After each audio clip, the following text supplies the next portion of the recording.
ঘড়িতে দেখেন এখন বাজে 7টা 28 আমরা কি খেলা পাগল যে এখনো আমরা মাঠে কাজ করতেছি। আসসালামু আলাইকুম গাইস, আশা করছি আপনারা সকলে ভালো আছেন। আমি অনেক ভালো আছি। আজ নতুন একটি ব্লগ নিয়ে আসলাম।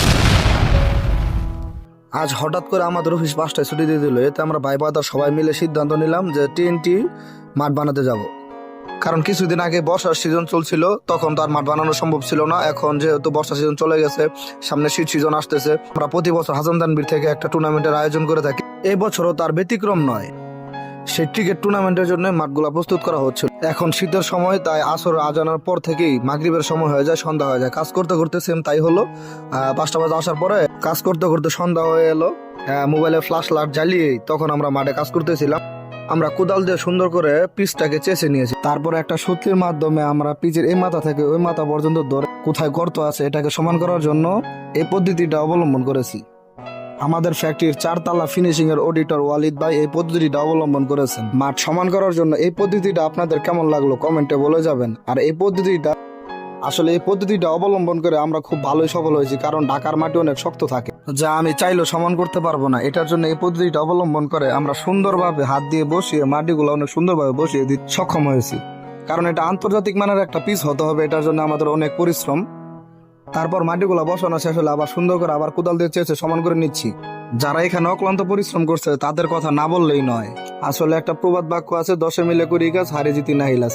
ঠিক তেমনি ভাবে আমরা ঐক্যবদ্ধভাবে এই কাজটা সম্পূর্ণ করার জন্য একবার স্টোর থেকে শুরু করে 6তলা পর্যন্ত সকলে মিলেমিশে এই কাজটা করতেছি। তারপরে পিচের কাজ শেষ করে চলে গেলাম পুকুরে পানি আনতে, কারণ মাটিগুলো অনেক শক্ত থাকে। মাটিটা হালকা ভিজিয়ে দিলে মাটি নরম হলে বাইরে অনেক সুন্দরভাবে বসানো যাবে তার জন্য। তারপর হাঁটতে হাঁটতে চলে আসলাম পুকুরের কাছে। এখন রাকিব পুকুর থেকে পানি তুলছে। রাকিব আর আমি পুকুর থেকে পানি নিয়ে যাব মাঠে। রাকিব আমাকে বারবার বলছিল, সেলিম এত বড় পিচে 1 বল পানিতে কিছুই হবে না, অনেক পানি লাগবে, দেখো তুমি।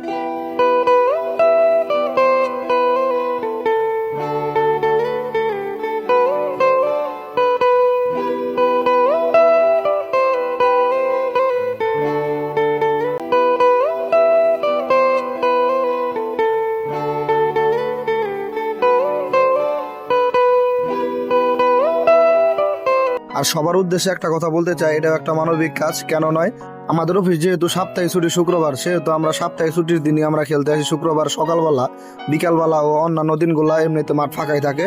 তার জন্য আমরা যে কাজগুলা করে দিচ্ছি ওইখানে মানুষ এসে খেলবে, তাহলে এটা তো একটা মানবিক কাজের পর্যায়ে চলে। তারপর শুকনো বীজ ভিজানোর জন্য রাকিব বল থেকে পানি ছিটিয়ে ছিটিয়ে দিচ্ছিল।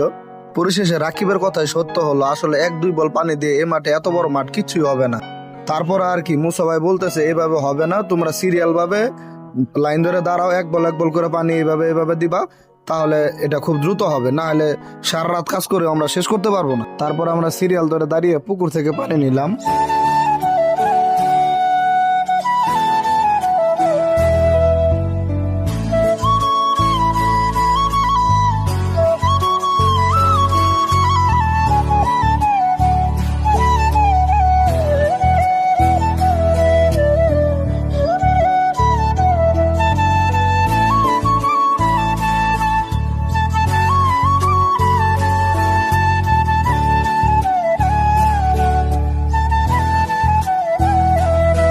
ঘড়িতে দেখেন